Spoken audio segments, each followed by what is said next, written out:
Madwar 9,000 persuna kuljum żaru it-tielet edizzjoni ta' Christmas in the Park li saret fil-Park Nazzjonali ta' Salini. Dan intqal fi stqarrija mill-Ministeru għall-Ambjent li organizza din l-attività f'dawn iż-żminijiet ta' festi.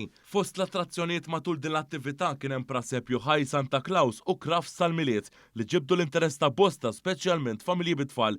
L-attività li tellet sal-ħadd li għadda kienet akbar mis-snin preċedenti. F'dawk li żaru din l-attività kellhom ċans isegwu spettaklu minn kantanti, bands u korijiet ta' tfal f'atmosfera mill-isbaħ tal-miliet. Dawn kellhom l-opportunità li jsiru jafu aktar kif jistgħu jkunu aktar sostenibbli f'dawn il-festi u fil-ħajja ta' kuljum. Il-Ministru responsabbli Mirjam Dalli qalet li attivitajiet bħal dawn jagħtu opportunitajiet lil familji jersqu viċin l-ispazji miftuħa li għandna f'pajjiżna.